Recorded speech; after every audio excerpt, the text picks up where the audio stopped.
Disclaimer. The content on this YouTube channel includes true stories, some of which are based on real life facts, and some are fiction. We do not claim ownership of any of the stories presented on this channel. We have sourced stories from various online and offline sources, and we have made reasonable efforts to ensure that the stories are accurate and reliable. However, we cannot guarantee the accuracy or completeness of the information presented. The stories presented on this channel are for entertainment purposes only, and any reliance on the stories is strictly at your own risk. We do not accept any responsibility for any loss, injury, or damage that may arise from your use of the stories or any information presented on this channel. Please note that the stories presented on this channel may not be suitable for all audiences. Viewer discretion is advised. Welcome to Demonic Diaries, the YouTube channel where we explore the darkest corners of the human mind.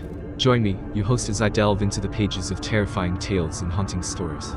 From the depths of hell to the darkest depths of the human psyche, we'll be your guide through the most bone-chilling and spine-tingling stories that will keep you up at night. So buckle up and prepare to be scared, because on Demonic Diaries, every story has a dark side. Don't forget to hit the subscribe button and ring the bell to be notified of new videos. Let's get started. Number 1. Several years ago, I walked a handful of blocks up the street from my partner's house to a convenience store to buy something to drink. It was about 11 p.m., and I was trying to slide in there before the store closed. To set the scene, we lived in a transitory neighborhood that was chock full of abandoned houses and crime, with a few occupied residences and business scattered about. There were zero streetlights or illumination.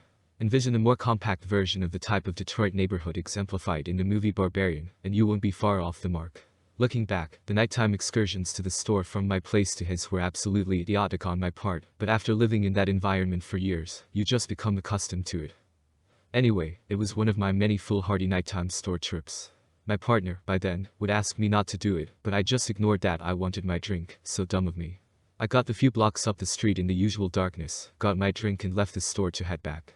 Outside the store, a guy was standing near the trash can hassling everyone who came out asking for money, cigarettes, etc. I told him I didn't have anything and started to cross the parking lot and head back, but this guy sprang after me like a freaking rabbit and grabbed a hold of my arm. He starts aggressively demanding that I go to a party with him and trying to steer me down the pitch-black side street, just beside the convenience store.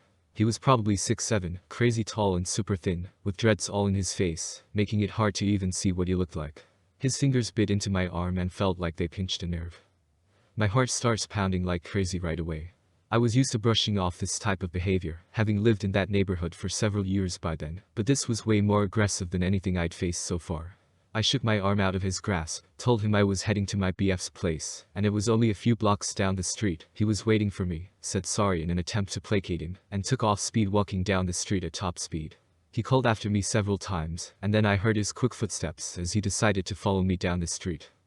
By then I could feel my heartbeat in my eyeballs. My mouth had gone cotton dry, and I was almost hyperventilating with fear, trying to stay quiet so this asshole wouldn't hear me. I had this feeling that to show fear or to look back at him would cause him to react violently right away, so I just put on a burst of speed and tried to outwalk him. However, my 5'5" legs were no match for his crazy long stride, and I could hear little pieces of rock and concrete crunching under his feet as he closed in on me. I literally felt like my heart would leap out of my chest or explode from fear. I tried to walk even faster, but I could hear the guy right behind me. I could hear his breath in my ear and got this overwhelming feeling that he was going to grab me at any second, maybe with a weapon, and try to force me to walk wherever he wanted me to. The neighborhood is pitch black and there's no real through traffic, not at night. If he wanted to force me to go with him, I'd be powerless, save for trying to run from him, but with his height advantage, I knew he'd catch me fast. Then I could finally see my BF's driveway, and him standing at the end of it, waiting for me. He had a terrible feeling, and already worried constantly about me walking at night, so he'd come outside to wait for me. I saw that he had his crowbar in one hand, his usual defense weapon, kept near the front door, and then my nerve broke, and I started sprinting toward him. And the tall dude behind me started to run after me. I reached the place where my BF stood and squeaked out help. Or something like that, dove behind him and cowered, waiting for the tall dude to pull a gun and shoot us both or start struggling with my BF. It didn't happen. He gets right up in my BF's face, standing way too close to him, and asks for a light. My BF gives him one, holding the crowbar aloft in the other hand, so that it was very visible. Then I grab a hold of him and yank him into the house, locking the door and absolutely losing it, sobbing and freaking out while trying to choke out what happened. My BF goes looking from the windows and sees him kind of standing around and then leaving. He saw him here and there for months afterward, up at the store walking up and down the street. Unsurprisingly, I'm sure, I never took another nighttime walk. I still sometimes have nightmares about it. Number 2. She's a witch. I think you said bitch wrong. It's hard to laugh when you're exhausted, but Marty was never not able to get one out of us. Between panted breaths we laughed. Tommy's face growing red with anger and embarrassment at the joke at his expense. I'm serious. He managed to blurt when the laughter finally died down enough to get a word in. So am I. Again, laughter erupted from the bottom of our 13-year-old hearts, once more breaking the silence of the forest we were supposed to be hiding in if by chance the cops were actually called as a result of our impromptu prank just a few minutes prior. Living in a small town meant a lot of boredom. Some kids had big problems like gang violence and drive-by shootings, drugs, and crippling poverty, and even though those problems existed for your typical small-town Ohio kids, at least to some extent, our biggest problem was always boredom. As a matter of fact, every problem that every small town had ever had could probably be traced back to boredom in one way or another. Why is that guy doing heroin behind a Walmart? Because once upon a time he was 16 and bored, so he stole some of grandma's pills. Why did the school's football team's locker building get burned down? Because some kid was bored and decided to ruin the football team's stuff. Why are there a bunch of kids laughing in the middle of the forest just outside of town? Same reason, they were bored and decided to ding-dong ditch the senile old lady down the street. If I'd have known for half a second ... if I'd even had a hint of foresight about how everything would have turned out for us, then I'd have suggested something else. Anything else, but hindsight's 20/20s. Especially for young kids. Guys, I'm freaking serious. Okay. Tommy doubled down. His fists now balled up. His voice breaking a little bit with the overwhelming irritability at the laughter. Anyone who's ever messed with Ms. Abernathy has been cursed. Come on, man, I said, trying to diffuse Tommy's anger a little bit. There's a lot of places in this world, beautiful places. Jamaica, Hawaii, Switzerland. All sorts of places a powerful witch could have a good-ass life, and you think there's one living in that little brown double white on Sycamore Street, in London, Ohio. A few more chuckles amongst the group of friends before Tommy finally resigned his argument with an exasperated sigh. As we came around from our fits of laughter and jokes, we began to realize that the sun was setting. Wow, what a surprise. Charlie spoke up. No one cares that their doorbell got rang. Looks like our outlaw days are done. Just in time for dinner too. Convenient full pardons are convenient. No doubt, I responded as the group made their way out of the forest and began to cut across the large meadow towards town. Marty, you eating with us tonight? Dad says it's fine. Appreciate it, dude, but Mom says we've got plans tonight. We'll steal your dad's Marlboros some other time, okay?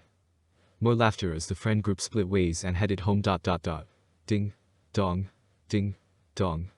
At first when I heard the doorbell ring, I just sort of brushed it off. I thought that maybe it was just some part of a dream I'd been having or something. Even in my almost full sleep state, I knew that no one in their right mind would be ringing our doorbell at 3 in the morning. As I adjusted my pillow and threw my head back down on it, though, I heard it again, resonating throughout the otherwise silent house in a way that was almost maliciously haunting given the time of night. Ding. Dong, ding, dong. It hadn't been my imagination. There was someone at the door. Before I could even get up, however, I heard the gruff and commanding voice of my father, as his heavy footsteps stammered groggily past my room. I swear to Christ if that's one of your goofy friends. He mumbled to himself as he staggered past my room in his barely lucid state. Several moments later I heard the front door open, followed by my father shouting in surprise as several loud bangs and clashes filled the house with a chaotic cacophony of sound. I ran out as quickly as I could towards the front room of the house to see my father's silhouette fumbling for the light switch. As he turned it on, and my eyes adjusted to the sudden flash of light, I could see that he was intently scanning the front room, his bright green eyes bouncing back and forth like a radar scanner. Laying on the ground around him was a broken ashtray, and several books that must have gotten knocked off of the shelf they'd previously been resting on. What happened, Dad? Quickly he put his finger out in a sort of stop-talking gesture, as his eyes remained transfixed on the room around him. After a few moments of nerve-wracking silence, he finally responded. There's a bat somewhere. Flew in when I opened the door. Who rang the doorbell? As if remembering what it was that led us to the front room in the middle of the night in the first place, my dad looked back over his shoulder to the wide-open front door and the dimly lit street beyond it. He peeked his head over the threshold and looked around for a moment before closing it. No one ... Some kids ding-dong ditching maybe. Crazy-ass teenagers, when do you guys even sleep nowadays? I laughed quietly at Dad's remark before looking around the front room to try and spot the bat. You think it'd be freaking out or something, you know? Like, fluttering around and trying to find a way out. Yeah ... You think? A thorough search of the front room gradually turned into a thorough search of the entire house, but aside from the fallen books and ashtray in the front room, there was nothing amiss. Just another normal small-town house in its small-town neighborhood. Finally, after about an hour and a half of searching, my dad threw his arms up in defeat. Screw it, guess he's staying. I gotta get ready for work anyways. Go back to bed, kid, we'll find it tomorrow. No one ever got killed by a stray bat. Although I wasn't necessarily comfortable with the idea of sharing a house with a wild animal for the night, I knew he was right. It was almost 4:30 in the morning now, and I was tired. Besides, if it's afraid then it'll probably just hide, and they sleep during the day, so it shouldn't be a huge issue. Hopefully. Alright, night dad. Have a good day at work. Yeah. Ding. Dong. Ding. Dong. I had just slipped into that sort of half-realm between awake and asleep, when I was abruptly brought back to consciousness by the doorbell ringing again. The red digital illumination of my alarm clock read 6:33 a.m. I sighed to myself in annoyance and frustration as I turned over on my back to prepare to pull myself out of bed once again to try and discover who was ringing our doorbell again, and that's when I saw her. Suspended from the ceiling upside down was the darkened shadow of a person. Long tangled hair draped low and messy, almost touching the floor. From within the tangled mess of hair were two bright yellow eyes that burned through me like fire. As I screamed and clambered my way to the headboard of my bed to try and pathetically create some distance between myself and this horrible thing in my room, the figure reached its arms out in a sort of crucifix posture. From the aurora of his terrible yellow eyes, I could see a white mouth full of sharp teeth. I screamed again at the top of my lungs, as the room filled itself with the mind-numbing sound of the doorbell coming from the figure's wide open mouth. Ding dong, ding dong, ding dong. As the deafening noise trembled every ounce of my being, the figure contorted its way off of the ceiling, and plopped onto my bed in an awful and grotesque fashion. Even in my panicked state I couldn't understand how it could have moved the way it did without breaking its neck and spine. I tried to make it jump from my bed to the door, but I wasn't quick enough. I got to the edge of the bed before I felt a tremendous weight pin me back onto the mattress and hold me down. Sitting on my chest was the figure. Those horrible eyes burrowing into my soul. That wicked mouth hanging open as if it were going to swallow me whole. She's a witch. The memory of Tommy's voice echoed in my head. I don't know what came over me. I don't know if it was just a fear, and Tommy being the only name on my mind in that moment. I don't know if I'm just a selfish coward. I just don't know, but as that god-awful thing sat on top of me. As her mouth and those evil yellow eyes drew closer and closer to my face, I shouted at the top of my fear-fueled lungs. It was Tommy. It was Tommy. He rang your doorbell. It was Tommy. Please. Suddenly, with no warning, and no possible way of occurring, the weight was off of my chest, and the figure was gone.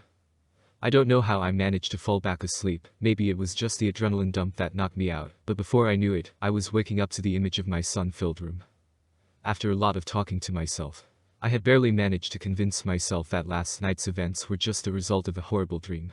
I had read somewhere that waking up in the middle of the night and then going back to sleep could result in very lucid dreams. That, I decided, was what caused that awful dream. Ding, dong, ding, dong. I felt an anchor drop into my stomach as the doorbell rang. Slowly I made my way to the front door, and with a lot of hesitation, finally managed to open it. Standing at the other side of the door was Tommy's mom. A look of obvious concern on her face. Did Tommy by chance come to your house last night? I've been to everyone's house that he knows, and no one's seen him. I don't understand why he would just leave the house like that. Please. If you know something, please just tell me. They never found Tommy. Not even the faintest glimpse of a clue. Everyone eventually stopped looking for him after about a year. Everyone but his mom, she never stopped looking. She died last year. I heard she was staring expectantly at the hospital door the entire time, waiting for her son to come walking through. The police say he either ran away, or was kidnapped and killed by some vagabond who had seen us in town the day prior. I'm the only one who truly knows what happened to him, and I've never been able to tell anyone that it was all my fault. Tommy was right. Number 3. Look, when Ella told me she liked roleplay, I thought the wind had blown a winning lottery ticket into my lap. She had this husky voice, which I dug, and these killer hips, so I just necked the last of my whiskey and said, fuck it, I'll try anything once. She explained she'd write the scenario out on these color-coded flashcards, which, incidentally, I'm really wishing I'd hung on to write about now. The idea seemed simple enough. Storm over to her place and say she's mine forever. She clasped my hands, and begged me to forget about her, insisting she couldn't stomach the guilt of betraying her husband Frank. I'd kiss her, softly at first. Then, once the room began crackling with romantic tension, I'd toss her over my shoulder and haul her upstairs into the master bedroom. I figured she'd read too many Colleen Hoover novels, and needed that dash of spice. But hey, who was I to judge? My buddy Rick is into ladies with giant feet. Whatever revved her engine was fine by me. And just between us, it was actually kinda stimulating. Afterward, as I pulled on my jeans, she rolled over in bed and said, "You get a glowing review for that performance." "Weren't so bad yourself," I said, grinning over my shoulder. "How would you feel about an encore?" With that, we were off to the races. Each week more cards arrived again. Really wish I'd filed them away or something, which I memorized before driving over to her place. In Ella's scenario, I was the side piece who wanted a relationship with her character, but couldn't have one because of her controlling, unsupportive spouse who was always away with work. Anytime he departed for a conference, I'd sneak over there and recite smooth lines until she forgot she ever uttered the words, "I do." However, as the story progressed, those scripts became more and more intense. Soon, my character was on his knees begging her to run away with him, insisting he'd do anything, absolutely anything, if it meant they could be together. One night, a crazy detailed script arrived by post. I needed to pin Ella against the wall in the downstairs lounge with my hips, alternating between kissing her soft neck and whispering how I'd happily crack her husband's skull open. Meanwhile, she'd bite her bottom lip while moaning, "No, please don't hurt him." For some reason, this needed to take place beside the bookshelf. She actually underlined that part. I thought that session might have served as an explosive series finale. Until 1 week later, when my partner in crime had me drive us to a nearby ravine and mime dumping Frank's murder weapon, a metal rod stashed inside an old suitcase, while Ella fought against me, her long nails gouging my neck and forearm. I am not kidding when I say she almost got us killed. As I stood beside the edge and watched the suitcase crash against jagged rocks as it dissolved into the gloom, she tackled me from behind. I toppled backwards into the cold dirt, my top half dangling over the chasm. Vying for the Oscar, Ella remained in character, pummeling me with both fists while shrieking, "No, no, how could you?" Beneath me, dirt clods broke apart as the ledge collapsed. At the very last second, I rolled away and pulled us both to safety, breathless, terrified, my pulse up between my ears. I couldn't move, I could barely speak. There were tears in my eyes and my lip was all busted. Imagine my reaction when Ella came at me with a flurry of kisses. As I dropped her off that night, still trembling and ghost white in the rearview mirror, I decided enough was enough. To hell with Ella and her method acting bullshit. I blocked her number so that I could move on with my life, maybe even marry a nice country gal. Was I shocked when my ex-girlfriend appeared on the 6 o'clock news? Absolutely. I was sitting beside the counter in a diner over on Queen Street, enjoying a cup of coffee. "Hey, turn that up," I said to the waitress, pointing at the TV in the corner. The female host announced a development in an active missing persons case. Ella, the victim's grieving spouse, just revealed her secret lover, aka me, had threatened to murder her husband on multiple occasions. Through tears, she explained to a sea of reporters how, fearing for her life, she'd secretly recorded our steamy encounters.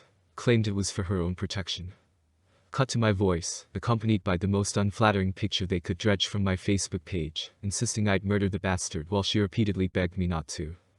The report showed footage of a police crew excavating a suitcase from a ravine, the same one Ella made me drive her to that night. Inside was the metal rod she claimed I'd used to crack Frank's skull open. What's worse, 3 construction workers had spotted my Volvo skulking around the area around the time of the disappearance. Frank's body was still currently unaccounted for. Detectives announced they now had a warrant for my arrest. When the other patrons started side-eyeing me, I hightailed it out of there, ditching the car. I'm still on the run, unsure how to explain my side of the story to the authorities. Anyway, I just wanted you all to understand I didn't kill Ella's husband. I mean, I couldn't have. I didn't even know the bastard was real. I'm being framed. We hope you enjoyed these tales of horror and the macabre. Remember, there's always more to explore in the shadows. If you want to stay up to date on our latest videos, be sure to like and subscribe to our channel. Thanks for watching, and we'll see you in the next episode.